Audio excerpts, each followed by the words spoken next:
السلام علیکم ورحمۃ اللہ وبرکاتہ۔ تمام تر تعریفیں اس ذات لم یزل کے لیے جس نے انسان کو اشرف المخلوقات بنایا، اور تمام تر درود و سلام اس آقا دو جہاں پر جس کو رحمت للعالمین بنا کر بھیجے گئے۔ سامعین و ناظرین، آج سلسلہ نمبر 5 میں ہم جس نبی کا ذکر کریں گے وہ ہے حضرت ابراہیم علیہ السلام۔ آپ کا ذکر قرآن شریف میں 86 جگہ آیا ہے۔ حضرت ابراہیم علیہ السلام بہت ہی بڑے نبی گزرے ہیں۔ دنیا میں جب بت پرستی کا زور ہو گیا، لوگ بتوں کو بناتے اور خود ان کی پوجا کرتے۔ حضرت ابراہیم علیہ السلام کے والد بھی بت بناتے تھے اور بتوں کو خدا سمجھتے تھے۔ حضرت ابراہیم علیہ السلام ابھی بچے ہی تھے۔ وہ دیکھتے کہ میرے والد اور دوسرے لوگ خود ہی مٹی اور لکڑی سے بتوں کو بناتے ہیں اور پھر ان کو خدا سمجھنے لگتے ہیں۔ وہ حیران ہوئے کہ کس قدر بے وقوف ہے یہ سب لوگ کہ ان بے جان مورتیوں کو خدا سمجھ رہے ہیں۔ سامعین و ناظرین، حضرت ابراہیم علیہ السلام ان لوگوں سے کہتے کہ تم لوگ کیوں ان بتوں کو پوجتے ہو؟ یہ تمہیں نہ کوئی نفع دے سکتے ہیں نہ نقصان۔ مگر وہ جواب دیتے کہ جو ہمارے باپ دادا کرتے ہیں وہی ہم کر رہے ہیں۔ ایک روز ان لوگوں کا شہر سے باہر کوئی بڑا میلہ ہوا۔ یہ سب لوگ اس میلے میں شریک ہونے شہر سے چلے گئے۔ حضرت ابراہیم علیہ السلام اس میلے میں نہ گئے۔ ان کے پیچھے حضرت ابراہیم علیہ السلام ملک کے بڑے بت خانے میں گئے۔ وہاں سب بتوں کو توڑ ڈالا سوائے ایک سب سے بڑے بت کے، اور کلہاڑی جس سے سب بتوں کو توڑا تھا وہ اس بڑے بت کے کندھے پر رکھ دی، جس سے یہ معلوم ہوتا تھا کہ یہ سب اسی نے توڑے ہیں۔ لوگ جب واپس آئے اور انہیں بتوں کی درگت دیکھی کہ کسی کا سر نہیں ہے تو کسی کا پیر نہیں ہے، تو بہت غصہ ہوئے کہ یہ حرکت کس نے کی ہے۔ سب نے شبہ حضرت ابراہیم علیہ السلام پر کیا کہ وہی بتوں کو برا کہتے تھے اور میلے میں بھی نہیں گئے تھے۔ آخر ان کو بلا کر پوچھا کہ یہ بت کس نے توڑے ہیں؟ حضرت ابراہیم علیہ السلام نے جواب دیا کہ مجھ سے پوچھنے کے بجائے اپنے خداؤں سے کیوں نہیں پوچھتے جن کی تم عبادت کرتے ہو کہ ان کو کس نے توڑا ہے وہ خود بتا دیں گے۔ سامعین و ناظرین، ان لوگوں نے جواب دیا کہ آپ کو معلوم ہے کہ یہ بول نہیں سکتے۔ حضرت ابراہیم علیہ السلام نے کہا کہ پھر تم ایسے بیکار خداؤں کی پوجا کرتے ہو؟ حضرت ابراہیم علیہ السلام نے پھر کہا کہ دیکھو کلہاڑی بڑے بت کے کاندھے پر رکھی ہیں، یہ کام اسی کا معلوم ہوتا ہے۔ اس سے پوچھے یہ لوگ بہت ناراض ہوئے اور ان کے باپ آزر سے شکایت کی کہ تمہارا بیٹا ایسی حرکت کر رہا ہے، اس کو سمجھا لو ورنہ اچھا نہ ہوگا۔ حضرت ابراہیم علیہ السلام نے اپنے باپ کو بھی سمجھایا اور بت پرستی سے منع کیا اور عرض کیا کہ اے باپ، میں ڈرتا ہوں کہ تم پر خدا کا کوئی عذاب نازل نہ ہو۔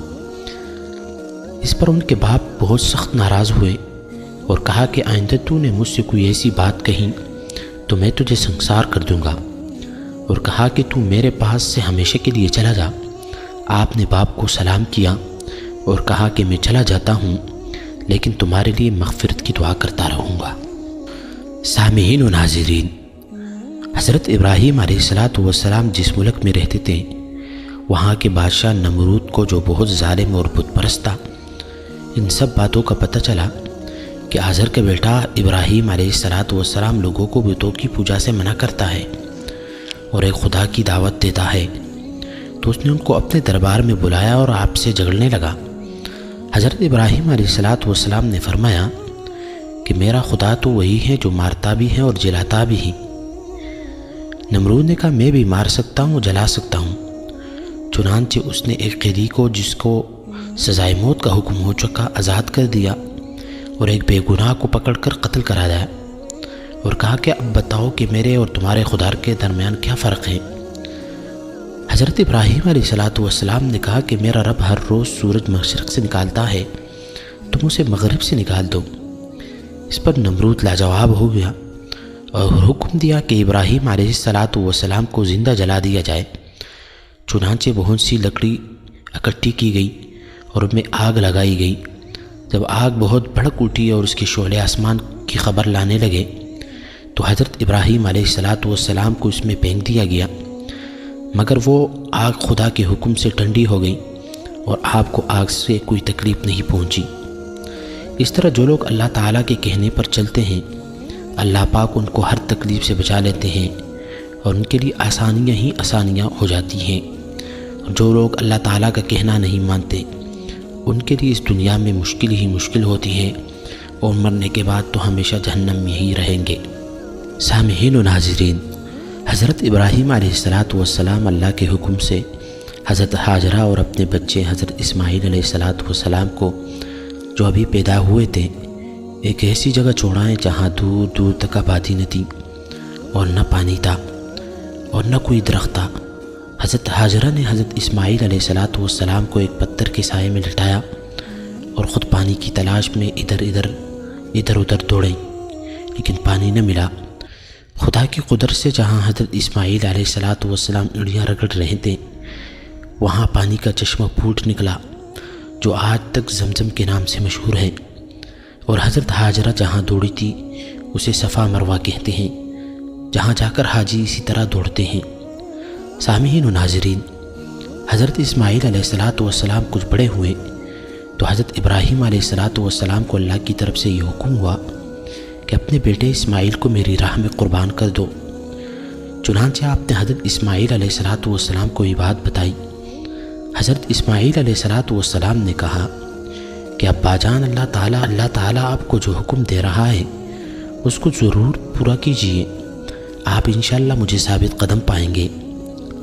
چنانچہ حضرت ابراہیم علیہ السلام اپنے بیٹے اسماعیل علیہ السلام کو ذبح کرنے کے لیے لے کر چلے اور جنگل میں لے جا کر ان کو الٹا لٹایا اور اپنی آنکھوں پر پٹی باندھی کہ کہیں بیٹے کی محبت اللہ کے حکم پورا کرنے سے نہ روکے، اور گلے پر چھری چلا دی۔ اسی وقت آواز آئی کہ اے ابراہیم، تو نے ہمارے حکم کو سچا کر دکھایا۔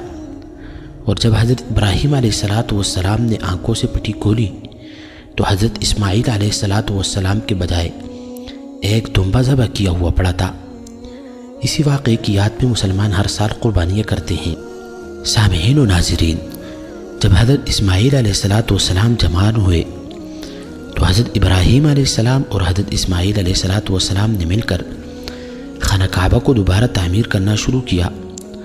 اور جب حضرت ابراہیم علیہ السلام نے اللہ تعالیٰ سے دعا کی کہ اے میرے رب، اس شہر کو لوگوں کے لیے امن کی جگہ بنا دے، مجھے اور میری اولاد کو بتوں کے پوجا سے بچائے رکھ۔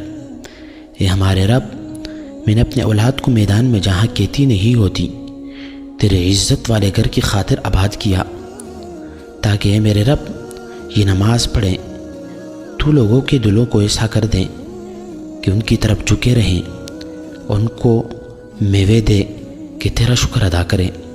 اے پروردگار، جو بات ہم چھپاتے ہیں اور ظاہر کرتے ہیں تو ان سب کو جانتا ہے، اور خدا سے زمین و آسمان میں کوئی چیز چھپی ہوئی نہیں ہے۔ اور اے میرے رب، تو مجھ کو توفیق دے کہ میں تیری نماز پڑھتا رہوں اور میری اولاد بھی نماز پڑھتی رہے۔ اے میرا رب، میری دعا قبول فرما۔